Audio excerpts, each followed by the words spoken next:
There have been some big changes in the political world this year, with new leaders federally and municipally, and an upcoming election in Quebec in 2026. Joining us to break it all down is Victor Henriquez. All right, let's start with one of the big question marks of the year. Who will lead the Quebec Liberal Party? And after everything that's happened, what should the party be looking for this time around? It's going to be a very interesting race to come, and we'll see even if we have a race, because right now the only candidate we think is going to be there at the starting line is going to be Charles Millard.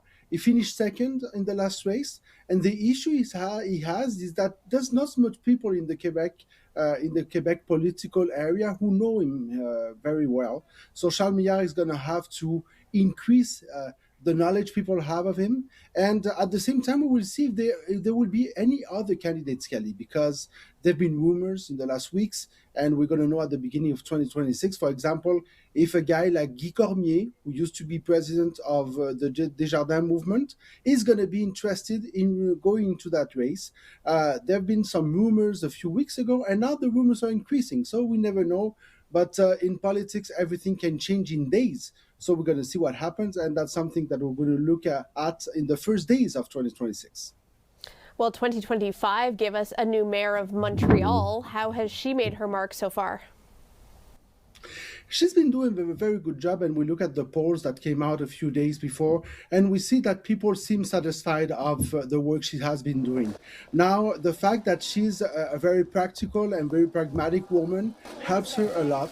She's been having great results in terms of, for example, having new places for the people who are outside, and especially with the weather we have right now in Montreal, it's very important to have those kind of results. So she's trying to have real results and real impact on the city and the way it's managed. We're going to look at how she managed in the next weeks, but she has started in a very good way.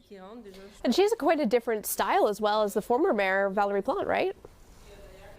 Yes, Valérie Plante was maybe had more personality and was maybe a little bit more bubbly, but at the same time, Ms. Soraya Martinez-Ferrada, she's very pragmatic, and people are looking for someone who gets results in the city. You know, the personality is one thing, but when we look at the last years, I think that right now the fact to be very serious and to be based on results and be pragmatic is a good thing for the new mayor. All right, well, looking beyond our borders, there is some optimism that 2026 could feature a peace deal between Ukraine and Russia. And you say, like it or not, in thanks in part to Donald Trump. It is, and you know, Donald Trump is looking to be the next Peace Nobel Prize. And in fact, he didn't have it last year in 2025. I'm pretty sure he's going to be looking to have it next year. And for that, he needs to make sure that he has a peace treaty in Ukraine. There have been some discussion the last days. We're going to see what happens.